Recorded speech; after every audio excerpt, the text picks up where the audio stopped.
Friends, welcome to Paralegal Study PG 171 जो हमारा course है अंडरस्टैंडिंग अम्बेडकर, उसकी आज हम यूनिट स्टार्ट करेंगे जो financial management problem of rupees.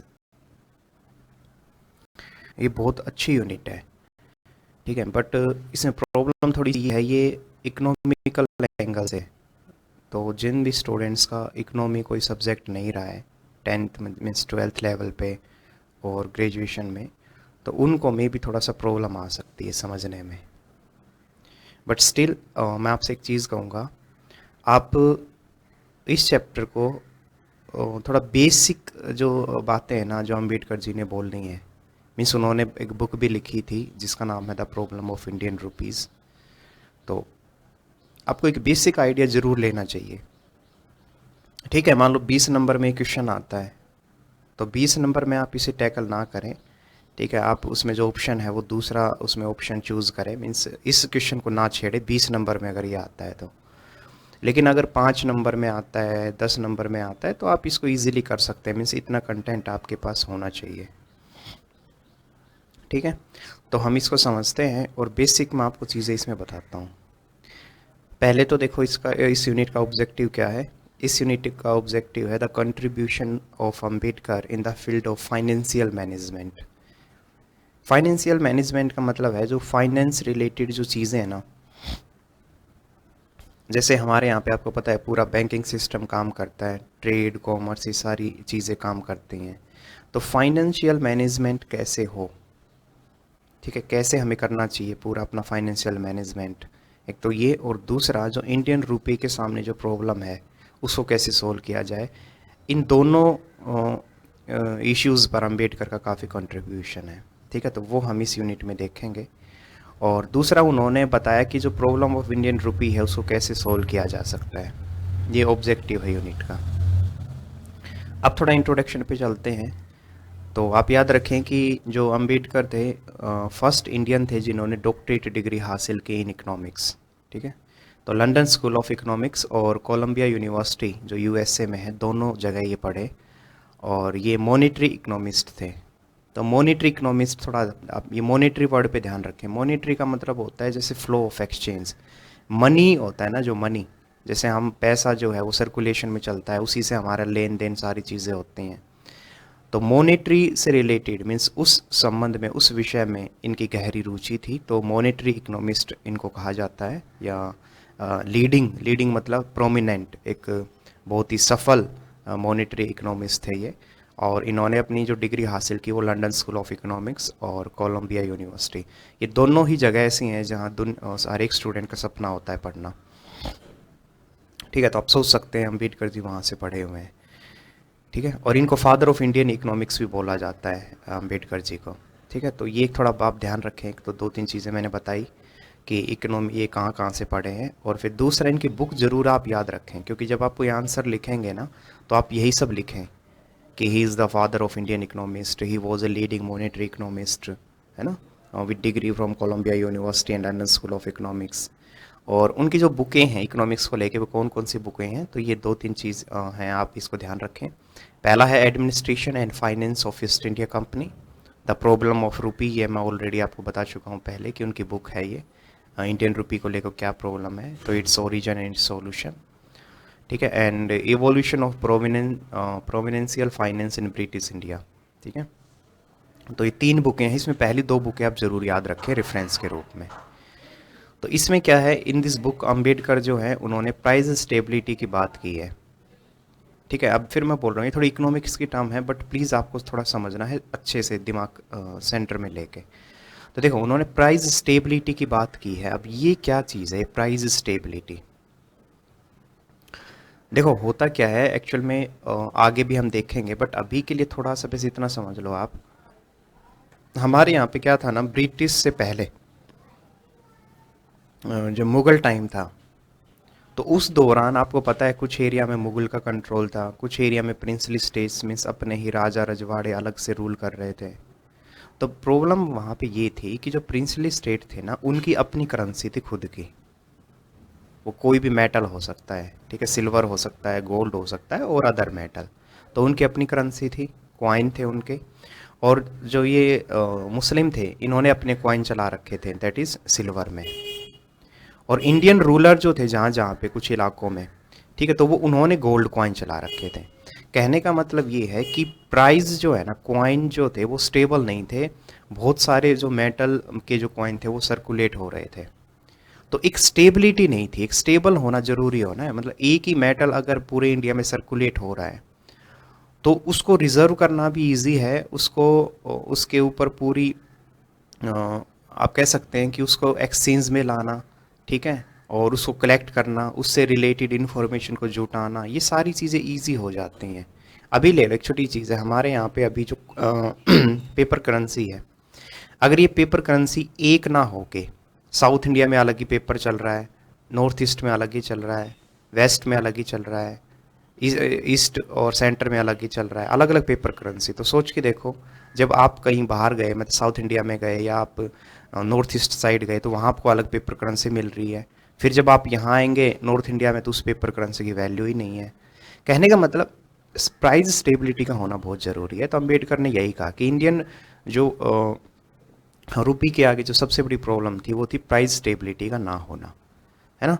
तो उन्होंने कहा कि मैं चाहता हूँ कि एडवोकेट्स का मतलब ये होता है फेवर करना, तो अम्बेडकर एडवोकेट्स प्राइस स्टेबिलिटी, ठीक है। तो ये आप इतना यहाँ तक आपको ध्यान रखना है।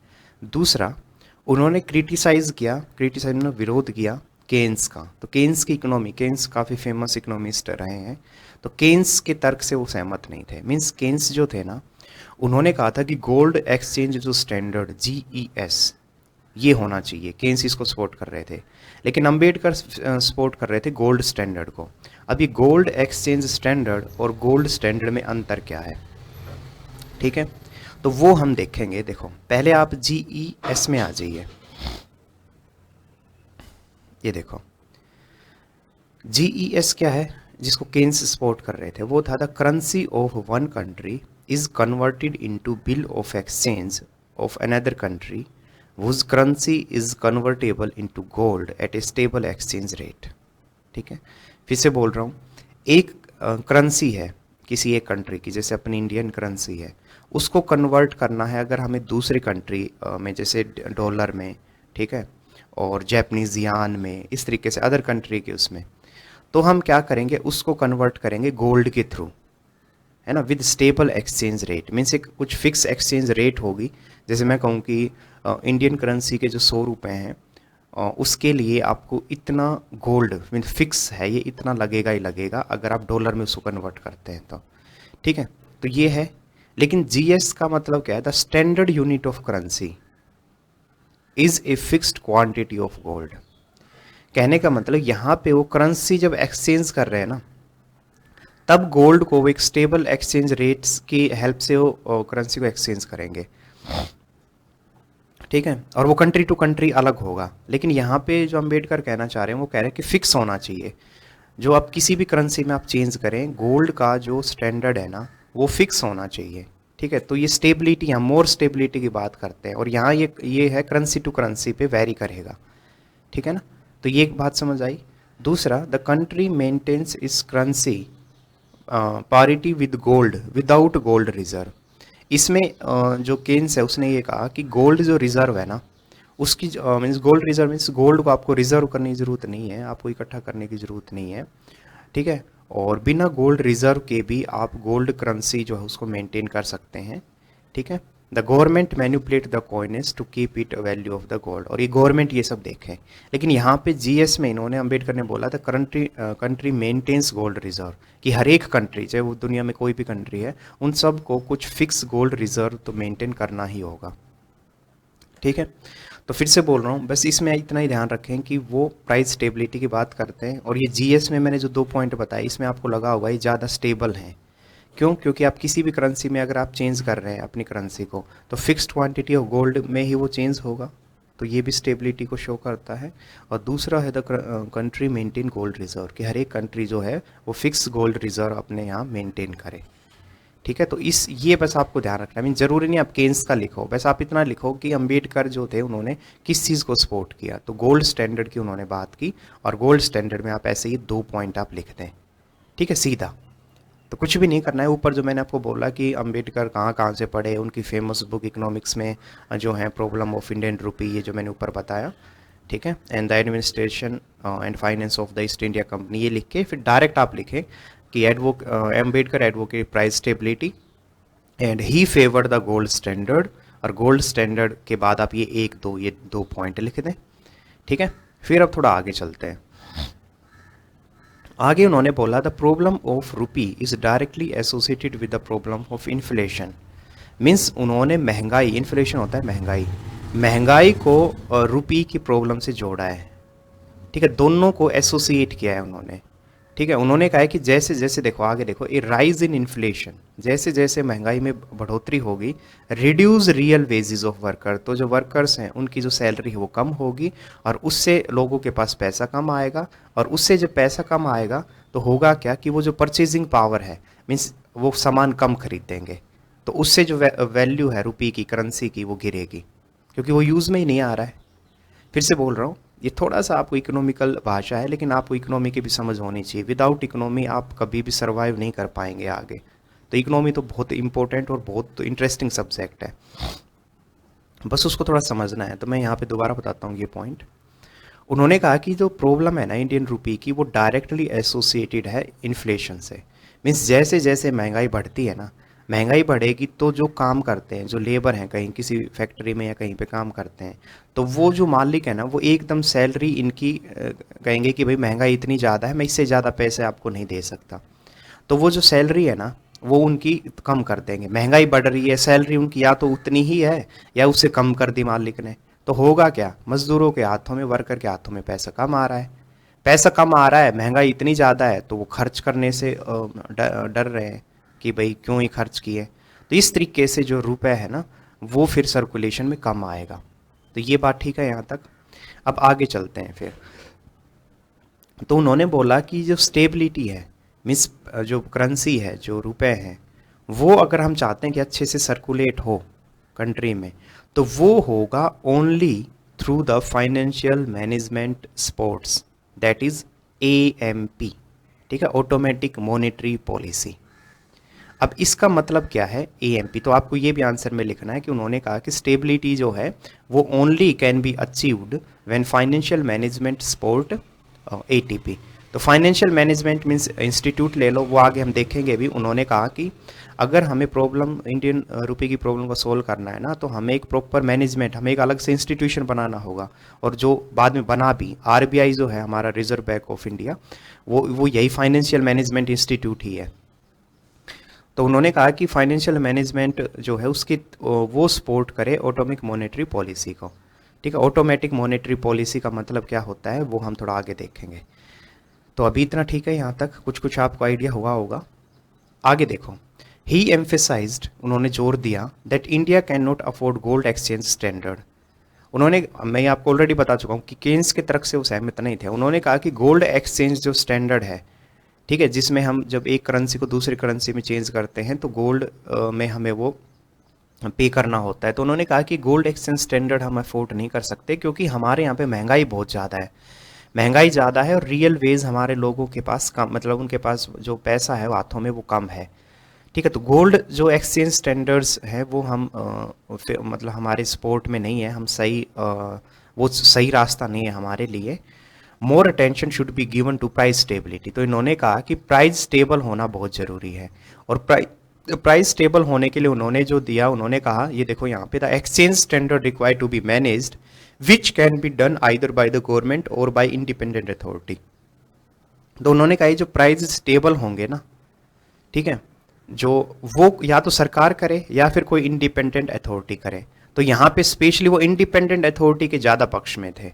तो इसीलिए फाइनली हम देखते हैं कि जो रिजर्व बैंक ऑफ इंडिया है वो एस्टेब्लिश होता है। तो वो इसीलिए एस्टेब्लिश होता है क्योंकि अंबेडकर बहुत इस मामले पे फर्म थे, मीन्स बिल्कुल स्टिक थे वो अपनी बात पे, कि अगर हमें इंडियन रुपये की प्रॉब्लम को सोल्व करना है तो हमें प्राइस स्टेबिलिटी लानी बहुत ज़रूरी है। मीन्स हमें महंगाई को भी कंट्रोल करना होगा, ठीक है। और वो महंगाई को कंट्रोल करने के लिए जो संस्था है वो कोई प्रॉपर एक इंस्टीट्यूट बने जो स्पेशली ये देखे कि भाई महंगाई एक एक फिक्स लेवल से ऊपर ना जा पाए, उसी के लिए फिर रिजर्व बैंक ऑफ इंडिया बना है। ठीक है, तो ये हुआ यहां तक। आगे चलते हैं फाइनेंशियल मैनेजमेंट एंड रूपी। ठीक है, तो देखो फाइनेंशियल मैनेजमेंट का मतलब ही होता है कि ये वो इंस्टीट्यूट होंगे या एक प्रॉपर मैनेजमेंट करेंगे ये चीज़ों को, जिसमें कि managing money through planning, planning के थ्रू, कंट्रोलिंग के थ्रू, ऑर्गेनाइजिंग के थ्रू, डायरेक्टिंग। देखो अब छोटी चीज़ है, मान लो आपको कोई टास्क दे दिया जाए, आपसे कहा जाए कि आपको ना अपनी शादी में आपके मतलब फैमिली में कोई शादी है और आपको जिम्मेदारी दे दी भाई आप संभालो, तो आप क्या करोगे? तो वहाँ मैनेजमेंट का मतलब ही है ना कि आप प्लानिंग करोगे, आप चीज़ों को कंट्रोल करोगे, जो लोग आएंगे, जो भी खाने पीने वाले और जो बाहर के जो काम करने उनको ऑर्गेनाइज करोगे, उनको डायरेक्शन भी तो दोगे कि भाई ऐसा करना है ऐसा नहीं करना है। तो सेम है, ये हुआ मैनेजमेंट। अब इसमें अगर आगे वर्ड जुड़ गया फाइनेंशियल, तो मतलब क्या है कि फाइनेंस से रिलेटेड, पैसे से रिलेटेड मैनेजमेंट। तो इट्स वेरी सिंपल कि फाइनेंशियल मैनेजमेंट का मतलब भी है managing money through planning, controlling, organising, directing, this. ठीक है ना, तो ये है। और जो फंड्स है मीन्स जो पैसा है वो भी फ्लो होगा प्रॉपर प्लानिंग के तहत, ऐसे नहीं कि जितना मर्जी, जैसे मैंने बोला ना अभी कि आप जब शादी का कोई वो ले रहे हैं, अपने एक प्लानिंग कर रहे हैं, आपके ऊपर सारी जिम्मेदारी है, तो पैसा भी आप सोच के देखो, आप ऐसे ही बहा दोगे कि कोई आया आपके पास, ठीक है, कैटरिंग वाला, उसने कहा कि मैडम या सर हमें आप 1 लाख रुपए दे दो, हमें ये करना है, तो आपने पकड़ा दिए। फिर एक आया टेंट वाला, उसने कहा कि हमें 50,000 चाहिए, आपने पकड़ा दिया। ऐसा नहीं होगा ना, आप प्रॉपर जो फ्लो है, फंड का जो फ्लो है, पैसे का फ्लो है, वो प्रॉपर रेगुलेट करोगे ना। तो सेम है, ये फाइनेंशियल मैनेजमेंट यही करेगा कि fund flow are directed according to the proper plan. फिर है कि फाइनेंशियल मैनेजमेंट के कुछ और काम क्या हैं, तो प्रॉपर देखो भाई, कैपिटल रिक्वायरमेंट का एस्टिमेट लगाएगा कि भाई कितना पैसा हमारे पास है, कहाँ कहाँ खर्च करना है, तो एस्टिमेट लगाओगे ना। ऐसा तो है नहीं कि बिना एस्टिमेट के बस ऐसे ही अंधाधुंध खर्च करिए जाओगे। तो एस्टिमेट, कैपिटल रिक्वायरमेंट, और यहाँ कैपिटल मतलब पैसा है, ध्यान रखना। डिटरमाइनिंग, ठीक है, कि जो पैसा है वही कैपिटल मतलब पैसा, तो उसको डिटरमाइन करोगे कि कहाँ से कितना आ रहा है। ठीक है, तो दोनों एक जैसे से रिलेटेड टर्म है, तो एस्टिमेट लगाना, प्रॉपर डिटरमाइन करना, मतलब उसी हिसाब से फिर खर्च करना, आप इसको ऐसे ले सकते हो। ठीक है, find sources of fund and their investment, आप प्रॉपर ये ढूंढोगे कि कहाँ पे हमें ज़्यादा इन्वेस्ट करना है। ठीक है, ऐसा नहीं है कि अननेसेसरी चीज़ों पे आपने पटाखे और शादी में जो फायर क्रैकर्स हैं उसी के ऊपर 2 लाख खर्च कर दिए, तो ऐसा नहीं है ना। प्रॉपर फाइंडिंग करोगे कि आपकी कहाँ पे हमें इन्वेस्ट ज़्यादा करना है। मैनेजिंग कैश, ठीक है, जो कैश को आप मैनेज करोगे। और सरप्लस का मतलब होता है एक्स्ट्रा, तो सेम जैसे एक्स्ट्रा खर्चा ना हो आपका, आप इस चीज़ का भी ध्यान रखोगे। तो सेम है, कैश को मैनेज करना और सरप्लस उसका ना होना, ज़्यादा खर्चा ना करना, ये भी उसका फाइनेंशियल मैनेजमेंट का ही काम है। और प्रॉपर जो कॉस्ट है मीन्स जो खर्चा है आपका वो ज़्यादा से ज़्यादा कम हो। कोई भी आपके पास आया टेंट वाला, खाने वाला, तो आप बार्गेनिंग तो करोगे ही ना। वो कह रहा है 30,000, आप कह रहे हो नहीं भाई 30,000 तो नहीं यार, 22,000 कर ले भाई। ठीक है, तो इस तरीके से तो मिनिमाइजिंग कॉस्ट करोगे और कैश को मैनेज करोगे, उसको सरप्लस में नहीं जाने दोगे, मीन्स खर्चा ज़्यादा नहीं करने दोगे। ठीक है ना, इन्वेस्टमेंट और जो कहाँ पे फंड करना है उसको प्रॉपर फाइंड करोगे कि यहाँ यहाँ खर्च हमें करना है। ठीक है, और जो पैसा है उसको फिक्स मीन्स कहाँ किस चीज़ पे लगाना है वो डिटरमाइन होगा, एस्टिमेशन होगा। तो ये एग्जैक्ट आप ना भी याद रखें तो कुछ कुछ चीज़ें इसमें ध्यान रखें बस। ठीक है ना, ये सारी चीज़ें इसमें होंगी फाइनेंशियल मैनेजमेंट में, और ऊपर जो 2-3 पॉइंट बताए हैं वो आपको ध्यान रखना है आंसर में। सॉरी सॉरी सॉरी, आगे देखो, आगे यहाँ पे थोड़ा सा अब चलते हैं कि अंबेडकर ने ये कहा कि यहाँ पे रूपी की प्रॉब्लम पता है कहाँ से शुरू हुई? वो है कि शेरशाह जो सूरी थे, मुगल रूलर, उसने सिल्वर कॉइन को इंट्रोड्यूस किया। और उस समय जो वेट था मीन्स जो सिल्वर कॉइन जो था उसमें 178 ग्रेन्स जो मेटल से वो बनता था एक सिल्वर कॉइन। तो ये फिक्स था, मीन्स स्टैंडर्ड उन्होंने प्रॉपर अपना रखा था तरीका। लेकिन दूसरी तरफ अगर हम बात करें कि देखो the Indian rupees suffered from many problems, तो यहाँ पे एक चीज़ समझ आई। लेकिन अंबेडकर ये कह रहे हैं कि यहीं से मामला बिगड़ता है। और ये आपको मैं बता चुका हूँ कि एक बार दोबारा अगर मैं एक्सप्लेन करूँ सही से, कि मैंने कहा कि मुस्लिम रूलर सिल्वर कॉइन चला रहे थे पूरे कॉन्टिनेंट में। ठीक है, जहाँ जहाँ उनका रूल था। जो हिंदू रूलर थे वो गोल्ड कॉइन चला रहे थे, कुछ अदर जो रूलर थे वो अपने कॉइन चला रहे थे। तो स्टेबिलिटी नहीं थी, और ये मैं आपको स्टार्टिंग से ही बहुत बता चुका हूँ कि अंबेडकर बार बार कह रहे हैं कि स्टेबिलिटी होना बहुत ज़रूरी है करेंसी में, तभी हम चीज़ों को मैनेज कर सकते हैं। ठीक है ना। तो सेम है यहाँ पे, उन्होंने यही बोला कि अंबेडकर ने कहा कि जो फाइनेंशियल मैनेजमेंट के थ्रू ही हम अपनी प्रॉब्लम को सॉल्व कर सकते हैं। उसके लिए ऑटोनोमस उन्होंने मॉनेटरी इंस्टीट्यूशन की बात की, ठीक है, जिसमें आरबीआई आगे चल के बना। और यही है, देखो कि जो आरबीआई बना वो बना 1935 में, reserve bank of India act 1934 के तहत। ठीक है। और इसका जो रिजर्व बैंक ऑफ इंडिया का जो पहले जो ऑफिस था वो कैलकाटा में था, बाद में उसको मूव कर दिया 1937 में। ठीक है। और अभी वो रिजर्व बैंक ऑफ इंडिया है वो दिल्ली में है, आपको पता ही है। फिर इसके अलावा अंबेडकर ने फाइनेंशियल कमीशन भी सेटअप किया। तो Ambedkar also helped establish the financial commission of India in 1951। ठीक है ना, जो सेंटर और स्टेट मीन्स सेंट्रल गवर्नमेंट और राज्य सरकारों के बीच एक हेल्दी रिलेशन बनाएगा, और जो फाइनेंशियल रिलेटेड कोई भी इशू है तो वो फाइनेंस कमीशन ही सॉल्व करेगा। तो ये भी आप ज़रूर ये योगदान लिखें अंबेडकर का। तो वैसे जितना मैंने अंडरलाइन किया है, आपको मौका मिले तो लिखो वो उसमें से सारा ही मेन बट स्टिल आपको एक आइडिया ज़रूर होना चाहिए, ताकि आप मिनिमम 10 नंबर का क्वेश्चन तो आप इसमें से टैकल कर ही सकें। ठीक है। और आपको एक बेसिक्स आइडिया भी हुआ होगा कि अच्छा स्टेबिलिटी का होना बहुत ज़रूरी है करेंसी में। ठीक है। तो फिर यहाँ पे है कि अंबेडकर जो है वो मॉनेटरी इकोनॉमिस्ट थे, और उन्होंने अपनी डॉक्टरेट डिग्री हासिल की थी लंदन स्कूल ऑफ इकोनॉमिक्स से। और उन्होंने उनके जो सुपरविज़न थे, मींस जो उन्होंने अपनी रिपोर्ट सबमिट की, थीसिस जो सबमिट की थी, और जिसका नाम है द प्रॉब्लम ऑफ रूपी, वो की थी प्रोफेसर एडविन को। मैंने आप लोगों को पिछली जब यूनिट में करा रहा था उसमें मैंने आपको मूवी का नाम बताया था, डॉक्टर अंबेडकर। ठीक है। 2000 में ये मूवी आई थी, तो उसमें भी ये प्रोफेसर एडविन को दिखा रखा है, और ये सारी बातें वहाँ पे भी हैं। बहुत अच्छी मूवी है, प्लीज़ आप उसे ज़रूर देखिए। और मतलब मेरी रिक्वेस्ट है आपसे ये, तब आपको ये चीज़ें बहुत क्लियर भी होंगी।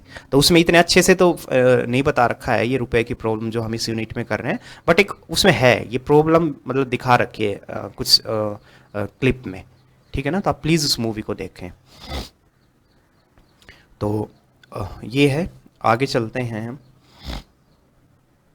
अब ये यहाँ पे आते हैं कि problem of Indian rupee. Ambedkar के अकॉर्डिंग इंडियन रुपी के सामने सबसे बड़ी प्रॉब्लम क्या है? तो बहुत सारे पॉइंट हैं, 1 2 3 ऐसे करके, तो हम एक एक करके देखते हैं। देखो, पहला double standard in the Mughal period. We already discussed 2 और 3 टाइम्स इन दिस लेक्चर कि डबल स्टैंडर्ड था। कुछ मुस्लिम जो रूलर थे, मतलब मुस्लिम रूलर सिल्वर कॉइन चला रहे थे, अदर जो रूलर है वो गोल्ड कॉइन चला रहे थे। तो एक कॉमन करेंसी नहीं थी। कॉमन करेंसी ना होने के कारण डबल स्टैंडर्ड था। कुछ जगह एक्सचेंज सिल्वर में हो रहा है, कुछ जगह जो हो रहा है वो गोल्ड में हो रहा है, तो इसके कारण प्रॉब्लम क्रिएट हुई। ठीक है। फिर बाद में एक और प्रॉब्लम क्या हुई, जैसे धीरे धीरे आपको पता है इंडियन लोगों की मेंटेलिटी क्या है कि वो गोल्ड को हमेशा से ऑर्नामेंट्स के रूप में ही यूज़ करते हैं। ठीक है। तो बाद में जब मुगल लोग आए, मुगल करें सॉरी, जब ब्रिटिश आए तो उन्होंने कहा कि भाई गोल्ड की बजाय आप सिल्वर में ही एक्सचेंज करिए। मीन्स उन्होंने सिल्वर को ही कॉमन करेंसी डिक्लेयर की।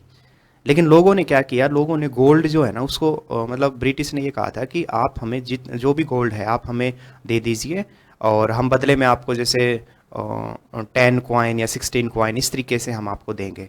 लेकिन लोगों ने गोल्ड को रिजर्व कर लिया अपने यहाँ ऑर्नामेंट्स के लिए।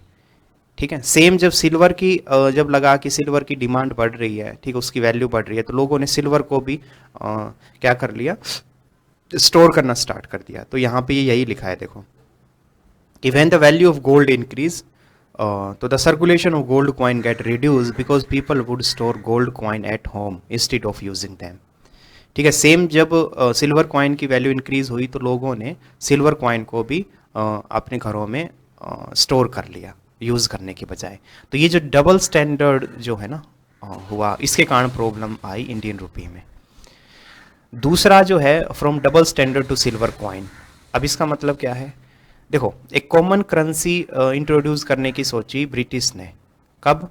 तो एक उन्होंने कानून बनाया, करेंसी एक्ट ऑफ 1835। उसमें इंपेरियल गवर्नमेंट मतलब है ब्रिटिश गवर्नमेंट, उसमें उन्होंने सोचा कि हम एक सिल्वर कॉइन को ही, सिल्वर करेंसी को ही हम प्रमोट करेंगे और वही सिंगल करेंसी रहेगी। तो according to this act no gold coin was permitted, कि गोल्ड कॉइन है वो परमिट नहीं होगा, मीन्स उसमें कोई भी ट्रेड नहीं होगा। This was a turning point in India's monetary reform. तो ये सबसे पहला एक टर्निंग पॉइंट था रिफॉर्म को लेके जो ब्रिटिश ने किया, और ये अच्छा भी था, ठीक है। लेकिन थोड़ा प्रॉब्लम कहाँ पे आई आगे चल के, वो हम देखते हैं। तो देखो, it credited commercial problem in trade which was demanding credit that could not be met by silver coins due to insufficiency of supply of silver। अभी मैंने ऊपर आपको क्या बताया कि लोगों ने गोल्ड को भी रिजर्व करना स्टार्ट कर दिया, घरों में स्टोर करना, और सिल्वर को भी। तो जब ब्रिटिश ने ये करेंसी एक्ट ऑफ 1835 के तहत उन्होंने कहा कि अब कोई भी टेंडर मीन्स कोई भी एक्सचेंज जो है गोल्ड में नहीं होगा, आपको सिल्वर में ही एक्सचेंज करना है। तो ये उन्होंने तो बोल दिया, लेकिन मार्केट में तो सिल्वर नहीं है ना, क्योंकि सिल्वर तो लोगों ने मतलब लोगों ने घरों में कैद कर लिया है या उसको स्टोर कर लिया है।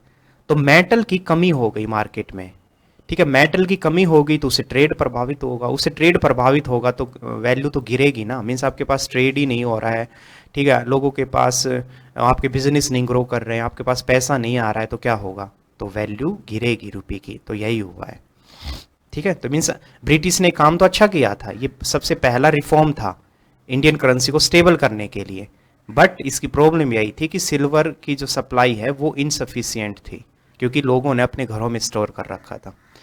तो आप ये प्रूफ ऐसे ना लिखें कि उसमें जर्नल लैंग्वेज में आप ना लिखें, अगर इस आंसर को आपको टैकल करना है कि लोगों ने घरों में स्टोर कर लिया, ये सब नहीं। आप जिस इस तरीके से लिखें कि उन्होंने स्टेबलाइज करने की कोशिश की according to the act currency act of 1835, but it created a commercial problem in trade because of the insufficiency of the supply of silver। ठीक है, ऐसे मतलब थोड़ी लैंग्वेज आपको इस तरीके से लिखनी है, बनावटी लैंग्वेज नहीं लिखना है। आगे चलते हैं। प्रॉब्लम नेक्स्ट जो थर्ड प्रॉब्लम थी वो थी फ्री बैंकिंग सिस्टम। देखो हमारे यहाँ पे क्या हुआ, 19th सेंचुरी में इंडियन जो थे ना, India followed the free banking system. Means India ने सोचा कि हम हर एक बैंक को एम्पावर करें कि वो नोट इशू करे। नोट इशू मतलब जैसे 10 रुपए का, 100 रुपये, 20 रुपए का, 50 रुपए का करेंसी नोट, ठीक है।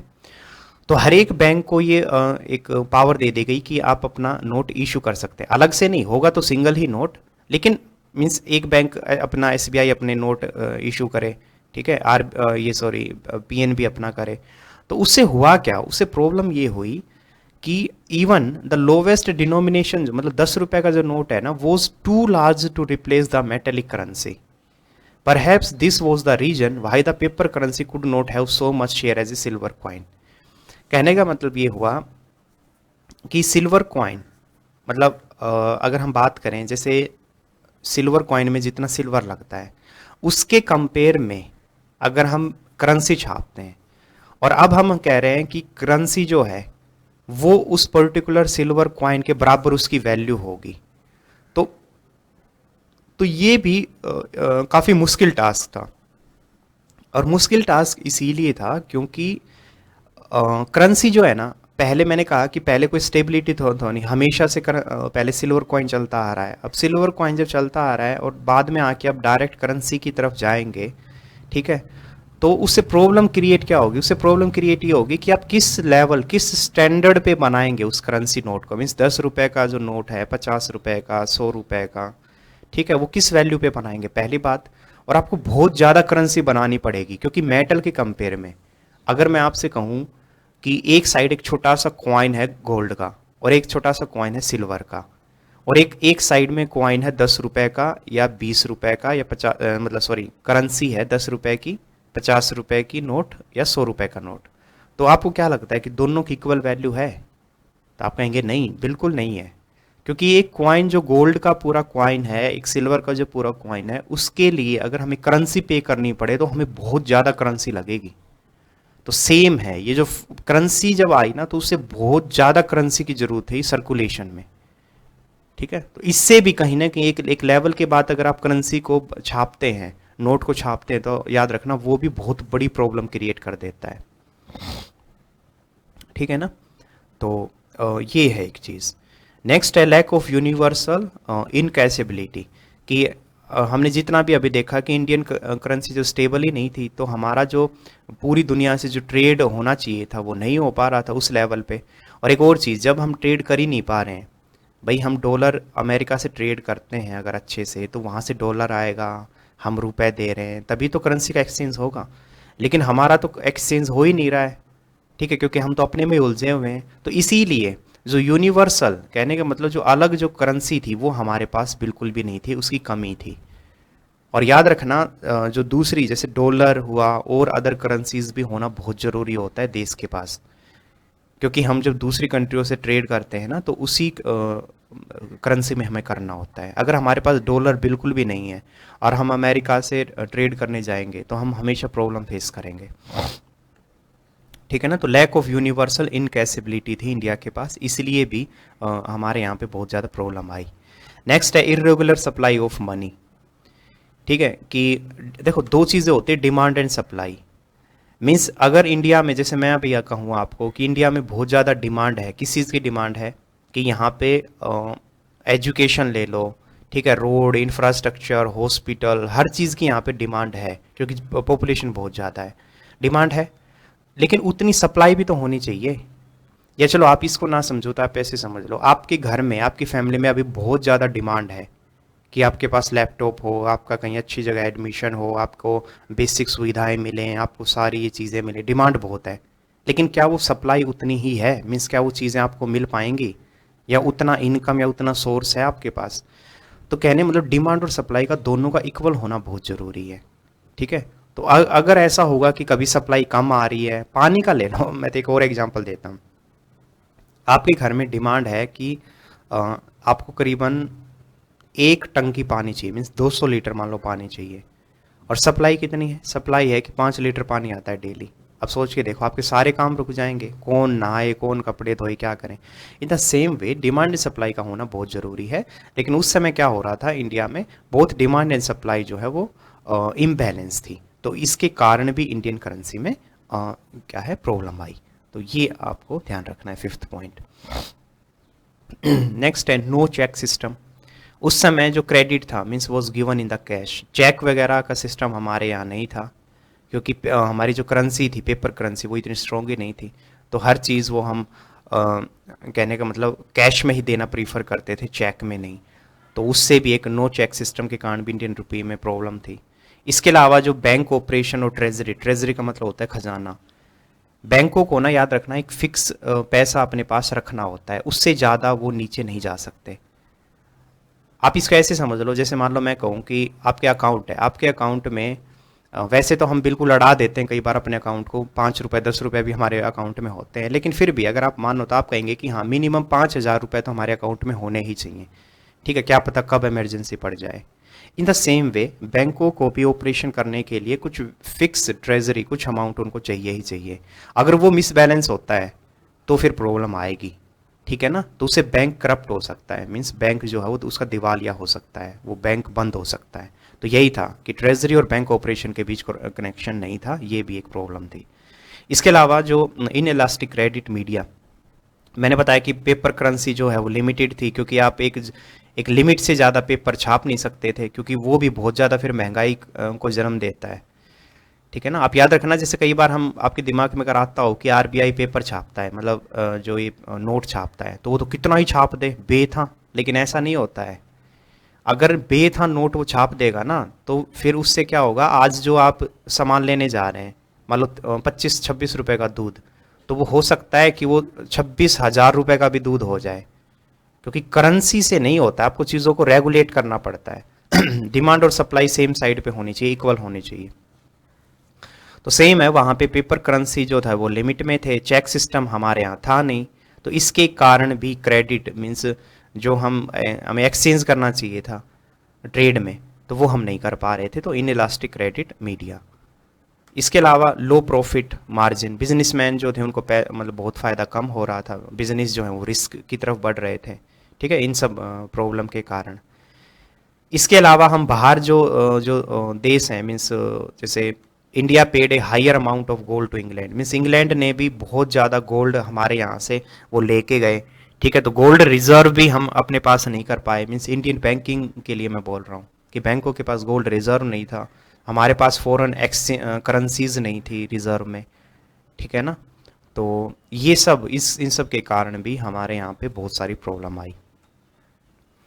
और फिर नेक्स्ट है कि India was following the silver standard, starting से ही हमने देखा कि इंडिया हमेशा सिल्वर स्टैंडर्ड को ज़्यादा मानता आया है, लेकिन बाद में जो प्रोमिनेंट कंट्रीज़ थी जैसे यूएसए, यूके, इन्होंने गोल्ड स्टैंडर्ड को अपना लिया, ठीक है ना।